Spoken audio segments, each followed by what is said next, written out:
Voilà, donc que Dieu vous bénisse. Nous allons commencer. Donc,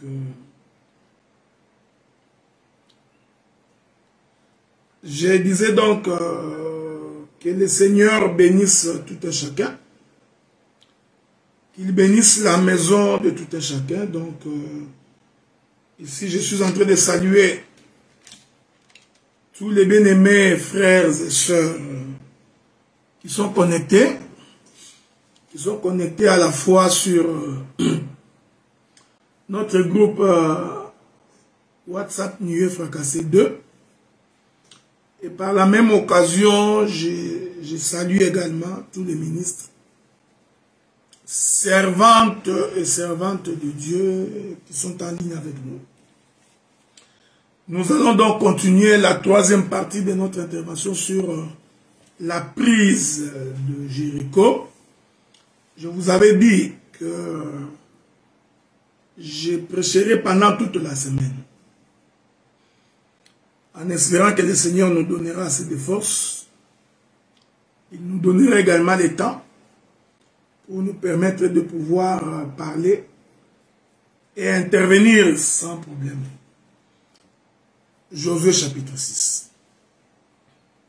Nous sommes dans le livre de Josué chapitre 6. Je vais commencer par le premier verset. Jéricho était fermé et barricadé devant les enfants d'Israël. Personne ne sortait, personne n'entrait. L'Éternel dit à Josué, vois, je livre entre tes mains Jéricho et son roi et ses vaillants soldats. Faites le tour de la ville, vous tous les hommes de guerre. Faites une fois le tour de la ville. Tu feras ainsi pendant 6 jours. 7 sacrificateurs porteront devant l'arche 7 trompettes retentissantes.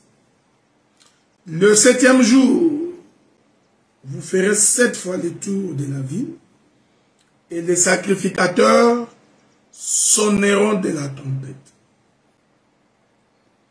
Je voudrais ajouter notre écriture.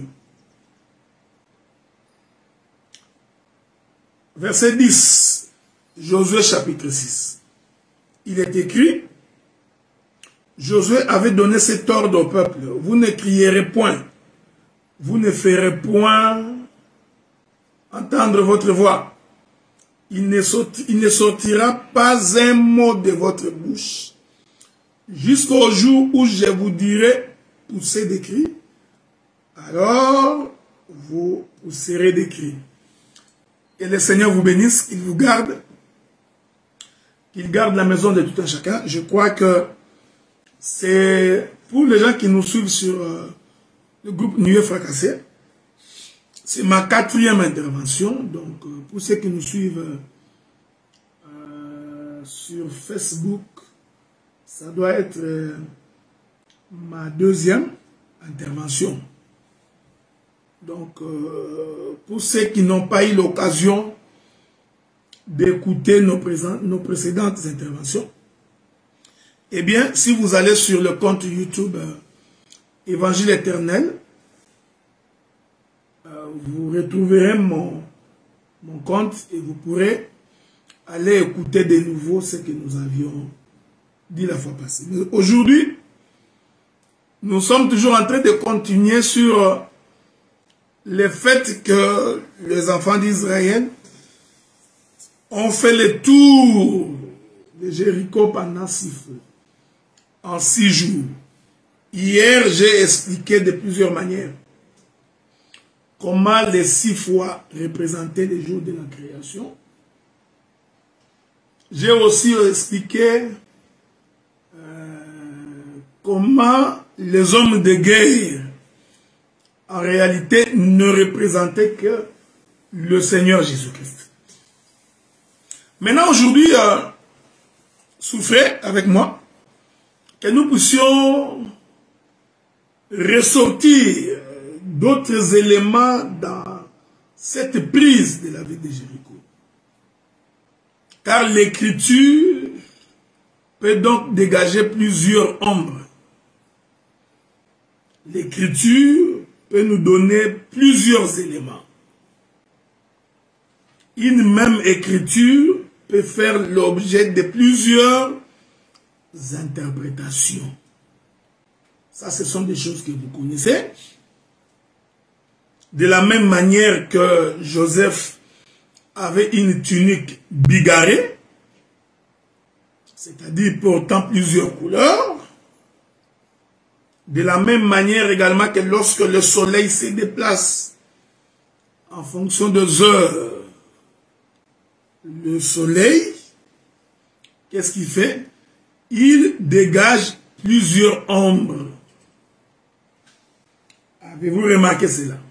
De la même manière, la même écriture, nous pouvons en dégager plusieurs ombres. Hier, j'ai expliqué que les six fois que Israël est en train de tourner la ville de Jéricho, ces 6 fois-là représentent le jour de la création. Et j'ai expliqué que celui qui fait la marche au jour de la création, c'est la lumière, c'est le jour. Et j'ai confirmé que ces jours-là représentent bel et bien l'homme qui a dit « Je suis la lumière du monde. Pendant qu'il est encore jour, laissez-moi accomplir les œuvres de mon cœur, de mon Père. » J'ai donc expliqué que la lumière, c'est le Seigneur Jésus-Christ. Maintenant, ici, je voudrais changer de bande d'autoroute. Je voudrais prendre une autre portion de l'Écriture. Nous allons donc, avec votre permission, visiter les livres de Genèse. Je vais aller visiter avec vous les livres de Genèse dans son chapitre 1er. Genèse chapitre 1er. Vous qui êtes à la maison, ou vous qui allez nous suivre, vous pouvez lire à partir du 1er verset. Mais moi, je voudrais chercher juste une écriture. Je suis dans Genèse chapitre 1er, le verset 28 d'abord. Il est écrit, Dieu les bénit, Dieu leur dit, soyez féconds, multipliez-vous, remplissez la terre, l'assujettissez, dominez sur le poisson de la mer, sur les oiseaux du ciel, sur tout animal qui se meut sur la terre. Je vais prendre le 31e verset. Dieu vit que tout ce qu'il avait fait, et voici cela était bon. Ainsi, il y eut un soir et il y eut un matin, ce fut le 6e jour. Que Dieu vous bénisse. Donc, nous constatons que du 1er jour au 6e jour, Dieu a travaillé. En d'autres termes, le 6 premiers jours constituent les jours du travail. Que la paix de Dieu soit avec vous. C'est pourquoi l'Écriture va dire ceci au chapitre 2, premier verset. Ainsi furent achevés les cieux et la terre et toute leur armée.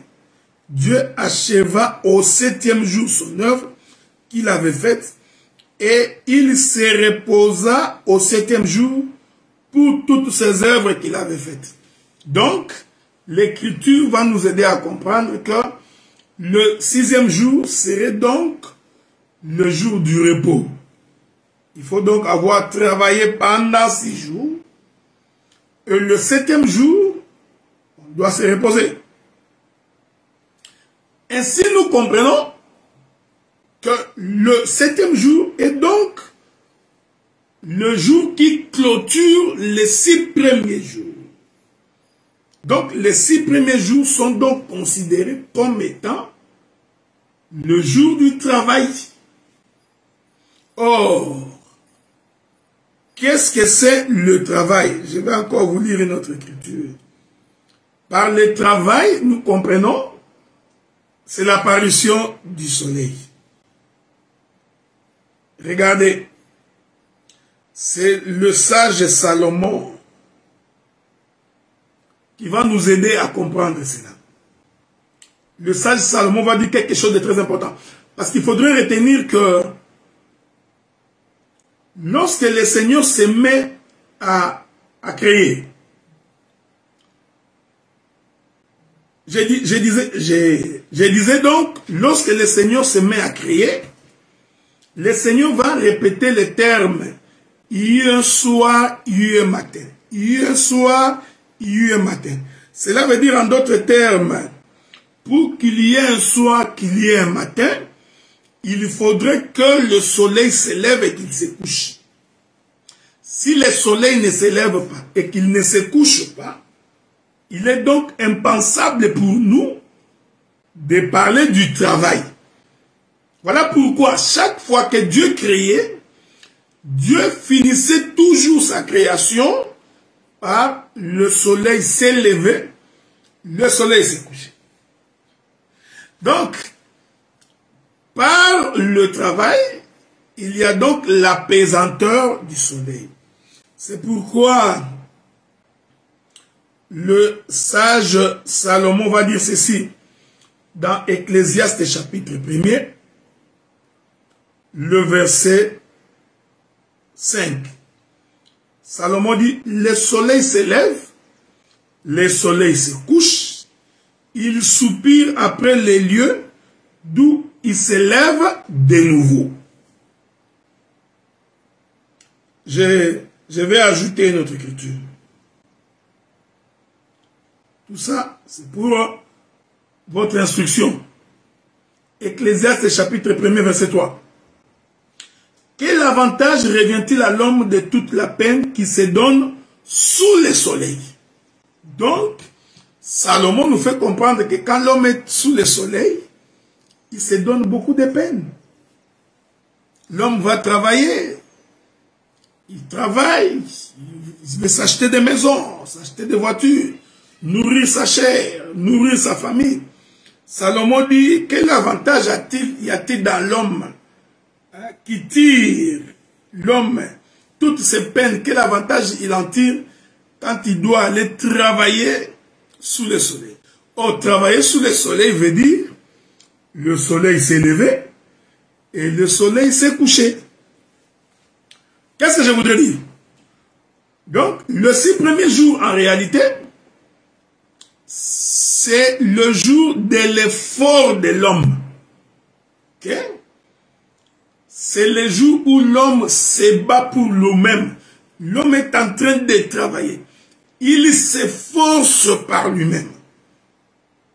Voilà pourquoi Josué chapitre 6 nous fait remarquer que Josué a dit aux combattants de faire le tour de la ville pendant 6 jours, en fonction d'une fois par jour. C'est-à-dire ces gens-là, ils ont fait le travail du soleil. Donc ils se sont levés et ils sont revenus au lieu de départ. Ils se sont levés et ils reviennent au lieu du départ. Ils faisaient donc le tour de la ville, par le lever et par le coucher du soleil. Et quand on fait la marche sous le soleil, remarquez, je veux que vous me compreniez bien. Quand on fait la marche sous le soleil, on est en train de subir la pression de la chaleur. L'homme est sous le coup de la chaleur. L'homme est en train de transpirer, parce que c'est la chaleur qui fait transpirer. Que Dieu vous bénisse. Retenez cela parce que lorsque nous allons entrer dans la révélation, que vous n'ayez pas de difficultés pour nous suivre. Donc, c'est pourquoi le Seigneur va dire ceci. Il dit ceci à Adam. Écoutez ce que le Seigneur dit à Adam. Il dit, lorsqu'Adam a péché, Dieu va dire à Adam, c'est à la sueur de ton front que tu mangeras. Ok? On va lire ça. C'est à la sueur de ton front que tu mangeras. Genèse, chapitre 3, verset 19. Il est écrit, C'est à la sueur de ton visage que tu mangeras du pain, jusqu'à ce que tu retournes dans la terre où tu as été pris, car tu es poussière, et tu retourneras dans la poussière. Donc, le Seigneur va confirmer que l'homme, pour manger, il doit transpirer. Il doit donc suer. Or, la sueur n'est possible que si le soleil se lève. Parce que c'est le soleil qui est la source de la chaleur. Que Dieu vous bénisse. Retenez ce que je dis. Il y a beaucoup de choses à dire ici. Donc, c'est le soleil qui est la source de la chaleur. Donc, si tu vois quelqu'un transpirer, comprenez, c'est parce qu'il fait chaud. Ok? Donc, les 6 premiers jours de la création, Dieu a transpiré. Dieu vous bénisse. Hein? Les 6, ne vous en faites pas, j'ai l'écriture avec moi en appui. Nous avons l'écriture en appui avec nous. Donc, les 6 premiers jours de la création, nous disons que l'Éternel avait transpiré. C'est pourquoi, le 6 premiers jours de la création, Dieu va reprendre les termes « il y eut un soir, il y eut un matin » pour attester que le soleil s'est levé et le soleil s'est couché. Mais vous allez constater que le 7e jour, c'est le seul jour où Dieu n'a pas répété les termes « il y eut un soir, il y eut un matin ».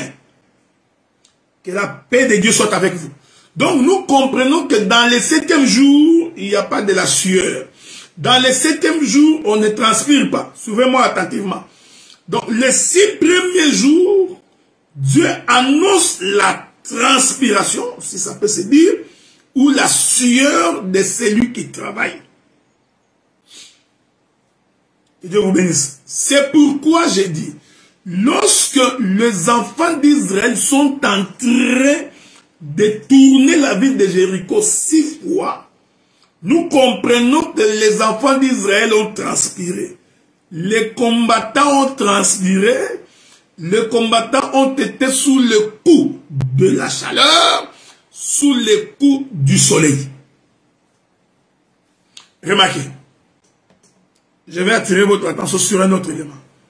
L'Écriture dit, lorsque vous ferez le tour de la ville les 6 premières fois, personne ne parlera. Donc, pendant, il est merveilleux, c'est-à-dire pendant que les combattants marchaient sous le coup du soleil, le 6 premiers jours, personne n'a ouvert sa bouche, personne n'a parlé. Prenons une écriture maintenant. Puisque vous avez compris que les 6 premiers jours, ce sont les jours du travail, selon que nous avions lu hier dans les livres de Lévitique chapitre 18 et chapitre 25, le Seigneur dit, tu travailleras pendant 6 jours, le 7e jour, tu te reposeras. Ok? Donc, le chiffre 6, c'est le chiffre du travail. Mais il s'agit de quel travail? C'est le travail que l'on fait avant d'entrer dans le repos. Ok? Donc, on travaille avant d'entrer dans le repos. C'est pourquoi je vous avais donné une écriture hier. Laissez-moi voir si je peux vous trouver cette écriture-là. Avec l'aide de Dieu. Je vous avais donné une écriture hier dans les livres de Lévitique. Je vais relire cette écriture-là. Très important. Avant que je n'entre dans la révélation. Lévitique chapitre 25, le verset 3. Il est écrit.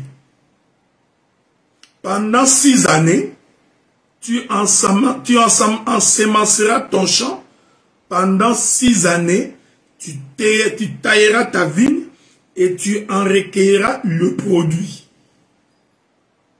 Le Seigneur identifie 6 ans à 6 jours.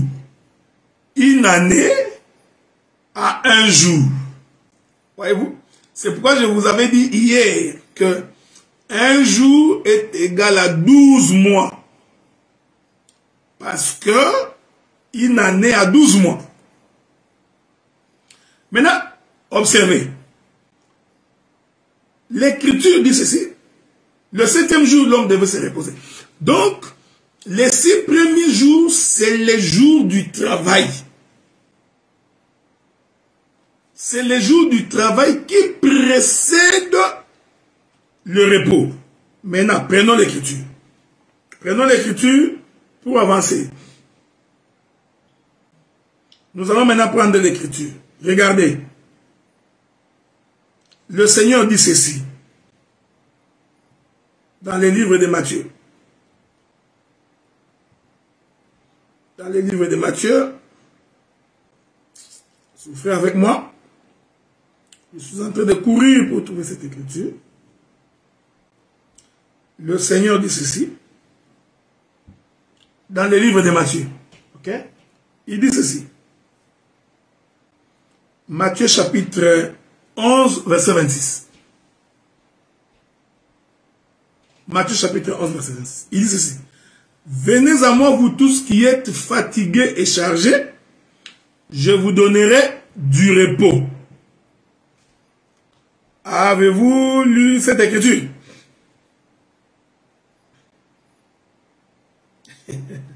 Donc, quand le Seigneur est en train de parler comme ça aux Juifs, il leur disait en d'autres termes, je suis le repos.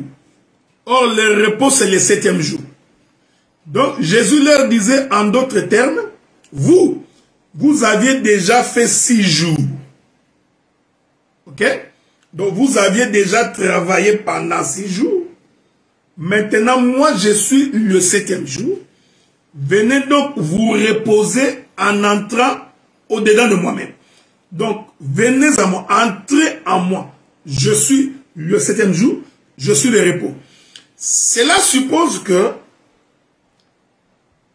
le pharisien, les juifs ici, avant que Jésus ne leur dise, venez à moi, vous tous qui êtes chargés et fatigués, je vous donnerai le repos. Cela suppose que ces gens-là ont fait 6 jours de marche. Est-ce que vous remarquez? Et le Seigneur dit, vous tous qui êtes chargés et fatigués.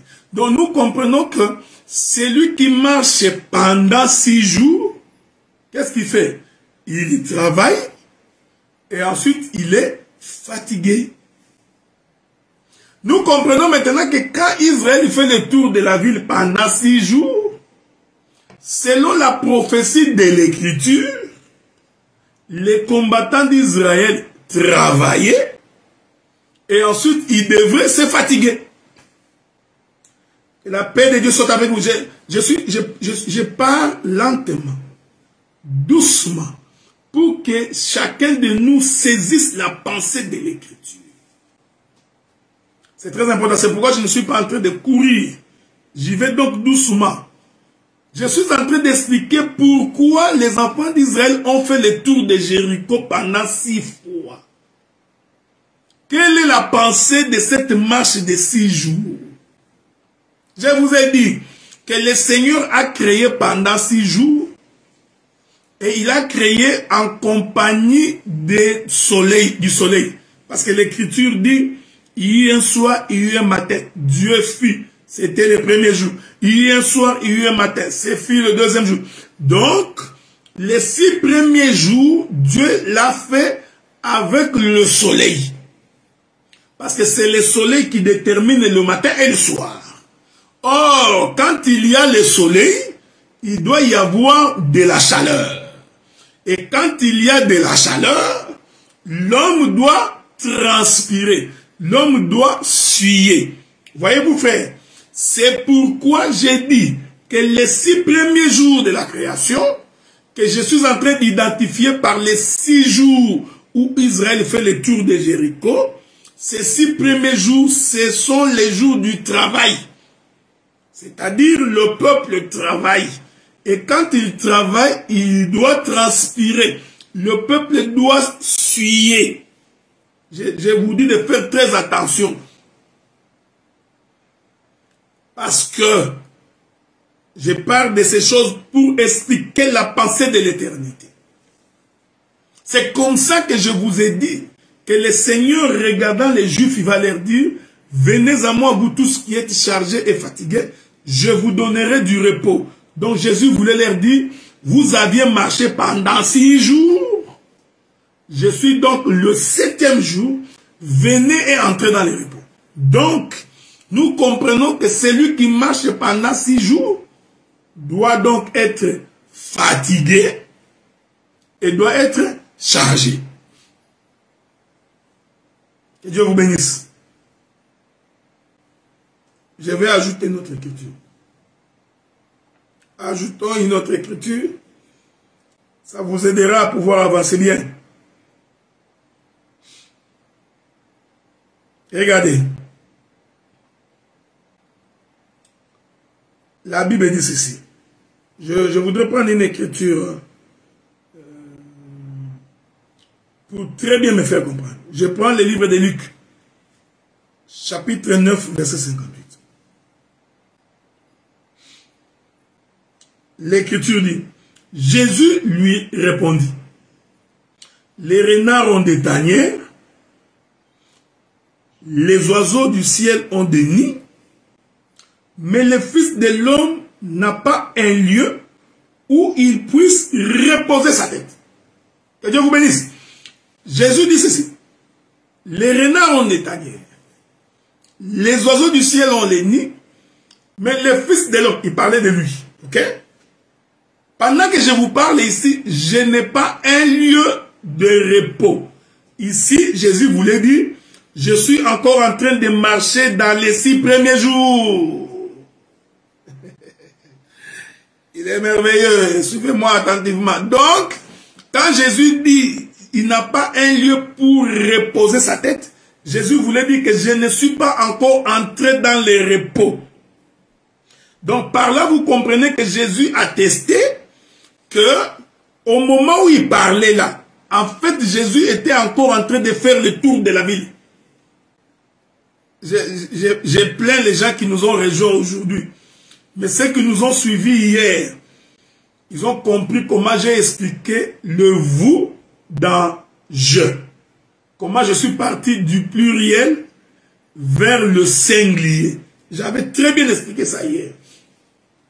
J'avais expliqué pourquoi Dieu a dit à Israël, vous ferez le tour de la ville 6 fois. Mais à la fin du verset, Dieu, au lieu de dire, vous ferez 6 fois le tour, il va dire, tu feras 6 fois le tour. Donc Dieu a pris le pluriel, il a réduit ça au singulier. J'ai expliqué que le pluriel, ce sont les prophètes, mais tous les prophètes se résument en une seule personne, qui est le Seigneur Jésus-Christ. Que la paix de Dieu soit avec vous. Donc maintenant vous comprenez, quand Jésus dit que le Fils de l'homme n'a pas où reposer sa tête, Jésus voudrait dire, je suis encore en train de marcher. Vous voyez? Donc, je suis encore sous les coups du soleil. Donc, ici, qu'est-ce que je voudrais dire? Je voudrais dire que les 6 premières fois où les enfants d'Israël sont en train de tourner la ville de Jéricho, les 6 premières fois là, c'est une marche du Seigneur Jésus-Christ. Voyez-vous? Et cette marche-là, c'est une marche sous le soleil. Et c'est une marche qui doit amener Jésus à être fatigué. Que Dieu vous bénisse. Parce que Jésus va être chargé, lui aussi va être fatigué. Ça, tu n'as pas encore vu. Hein? T'inquiète pas. Dieu te fera grâce. Remarquez. Donc, les 6 premières fois constituent la partie précédant l'entrée de Jéricho. Donc, avant d'entrer dans Jéricho, il y a donc la partie qui a précédé cette entrée. C'est-à-dire, c'est la partie qui a précédé la 7e fois. Parce que nous parlerons de la 7e fois, quand ils ont fait le tour de la ville 7 fois en un seul jour. J'en parlerai. Donc, ici, vous comprenez qu'en réalité, les 6 premières fois, comme j'avais dit hier, va donc représenter aussi les sacerdoces de Moïse. Pourquoi? Parce que les sacerdoces de Moïse, c'est les sacerdoces d'être sous le coup du soleil. Dieu vous bénisse. Ah, vous n'avez pas remarqué ça? Vous allez voir ça. Les sacerdoces de Moïse fait transpirer. J'aime ça, j'aime ça. Le sacerdoce de Moïse, c'est les sacerdoces du soleil. C'est ce que je voudrais dire. C'est les sacerdoces hier matin, hier soir, hier matin. Pourquoi j'ai dit cela, bien-aimés dans le Seigneur? Parce que la loi de Moïse n'a pas donné le repos au peuple. Dieu a donné la loi aux enfants d'Israël. Dieu donne la loi aux enfants d'Israël. Cependant, cette loi ne leur a pas donné le repos. Donc, nous comprenons que la marche d'Israël dans le désert n'était pas le véritable repos. Le véritable repos était donc leur entrée dans le pays de Canaan. Que Dieu vous bénisse. Donc, ainsi, je peux dire par la révélation que toute la marche dans le désert constitue les 6 premiers jours de la création.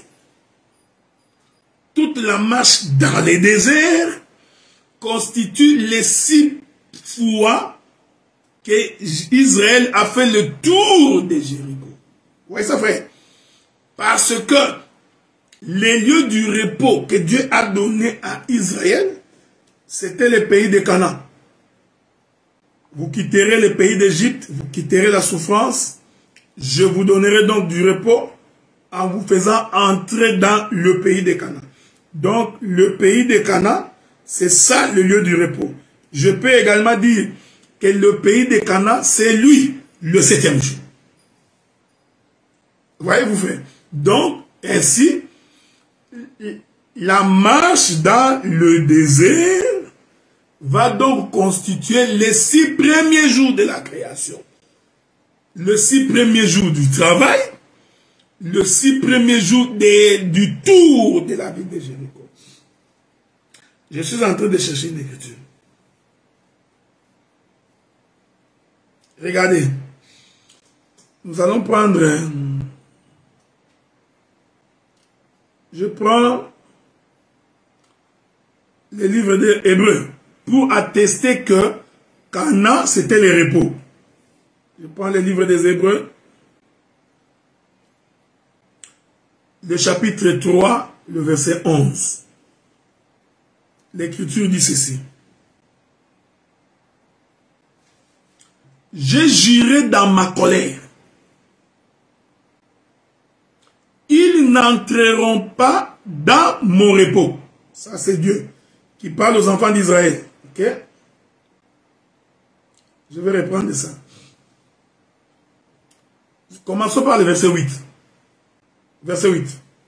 N'endurcissez pas vos cœurs, comme lors de la révolte, le jour de la tentation dans les déserts. Je veux que vous me suivez, parce que ce n'est pas pour rien que je suis en train de vous dire que les 6 premiers jours, c'est les jours du soleil. C'est les jours où le peuple subit les coups de la chaleur. Or, il ne peut pas y avoir chaleur s'il n'y a pas le soleil. C'est le soleil qui donne la chaleur. Donc, suivez-moi bien. Il dit ceci. N'endurcissez pas vos... Ah, je suis là? Oui. Bon, verset 8. N'endurcissez pas vos cœurs comme lors de la révolte, le jour de la tentation, dans le désert. Vous allez remarquer, quand Dieu a fait sortir Israël de l'Égypte, immédiatement Dieu les a mis dans le désert. Ok? Une fois que Israël se met dans le désert, Israël est sous le coup de la chaleur. C'est pourquoi Israël va immédiatement réclamer de l'eau. Voyez-vous? Parce que le désert, c'est le chemin de la chaleur. Dans le désert, il n'y a pas de pluie. Dans le désert, techniquement, il n'y a pas d'eau. Dieu vous bénisse. Donc, dans le désert, Le peuple transpire à cause de la chaleur. Il est merveilleux. Voyez, vous remarquez? Bon, faisons une petite exhortation. Je sais que je suis en train d'enseigner. Je voudrais faire une petite exhortation. Quand quelqu'un quitte le pays d'Égypte et qu'il commence la vie chrétienne, il va se rendre compte que la loi de Dieu est difficile et dure à supporter. C'est pourquoi le peuple a réclamé de l'eau. Nous avons soif, il nous faut de l'eau, sans quoi nous allons mourir. Parce que l'eau vient rafraîchir. L'eau vient baisser la température. Remarquez, il dit, aussi je fus irrité contre cette génération. J'ai dit, ils ont toujours un cœur qui s'égare. Ils n'ont pas connu mes voies. J'ai juré dans ma colère. Ils n'entreront pas dans mon repos. J'aime ça. Donc, Dieu atteste ici. Il atteste que quand Dieu est en colère, le peuple ne peut pas entrer dans un repos. Donc, la colère de Dieu empêche le peuple d'entrer dans le repos. Donc, pour que le peuple entre dans un repos, il faut que la colère de Dieu soit baissée. Il faut que Dieu s'apaise. Est-ce que vous remarquez? Oh! Dans le désert, Dieu était en colère. Donc, la loi de Dieu était toute la colère de Dieu. Tu pêches, Dieu te frappe. Œil pour œil, dent pour dent. La loi de Dieu était donc impardonnable. Celui qui pêche contre l'Éternel, il rencontrera l'Éternel. Donc, vous comprenez? Donc, le temps de la colère de Dieu, le peuple est privé du repos. Donc, nous comprenons que au temps d'Israël, Israël était donc privé du repos. Oh, pour entrer dans les repos, il faut d'abord faire la marche de 6 jours. Donc nous comprenons que les 6 jours de la marche des enfants d'Israël qui font le tour de Jéricho, ces 6 jours-là représentent le temps de la colère de Dieu. Et quand Dieu est en colère, le peuple tremble. Quand Dieu est en colère, le peuple transpire. Que Dieu vous bénisse. Donc, Jésus dit, venez à moi vous tous qui êtes chargés et fatigués, je vous donnerai du repos. Cela veut dire, le temps qui précède le repos, c'est le temps de la colère de Dieu. Et le temps de repos, c'est le temps de la gentillesse de Dieu. C'est le temps où Dieu n'est pas en colère. Donc il y a des moments où le mari est en colère, il y a des moments où le mari est doux. Est-ce que vous comprenez ça, frère? Donc quand Israël est en train de faire le tour de Jéricho pendant 6 fois, pendant 6 jours, ce n'est pas en vain. C'était pour déterminer la première dispensation de Dieu qui consiste par la dispensation de la loi qui est en réalité le temps d'Israël. Je vais prendre encore une autre écriture. Nous sommes les amoureux des Écritures. Nous en avons tellement beaucoup, donc souffrez. Que je prenne une autre écriture. Souffrez. Souffrez avec moi. Je suis en train de chercher une écriture. Je vous ai toujours dit que moi je n'ai pas l'habitude de bloquer. Hein?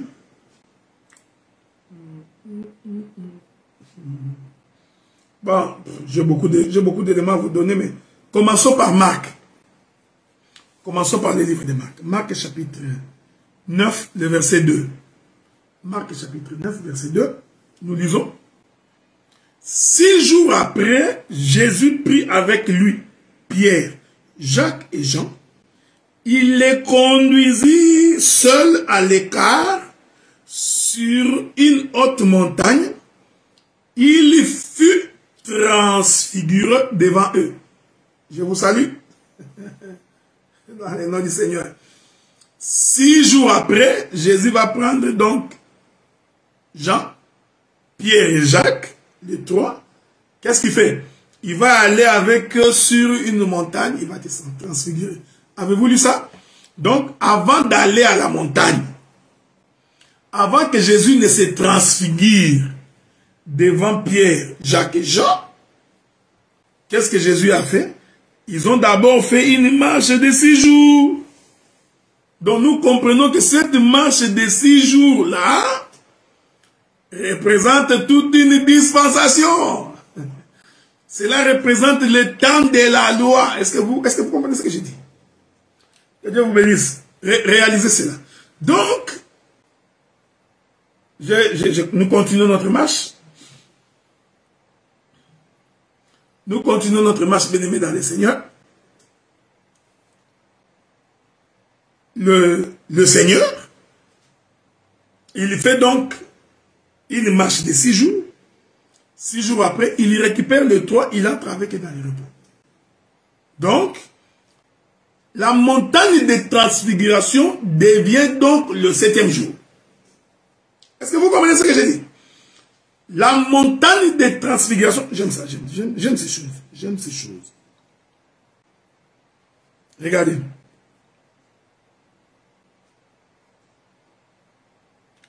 La montagne de transfiguration va donc devenir le 7e jour. Donc, les 6 premiers jours, il marche avec les disciples. Nous disons que ces 6 premiers jours-là, c'est le temps de la colère de Dieu. C'est le temps où le soleil se lève et se couche. Avez-vous remarqué? 6 jours après, il récupère le toit. Ils vont donc à la montagne. Et l'Écriture dit que lorsqu'ils sont arrivés à la montagne, j'aime ça, et que Jésus s'est fait transfigurer, j'ai dit que cette transfiguration et cette montagne est donc le 7e jour.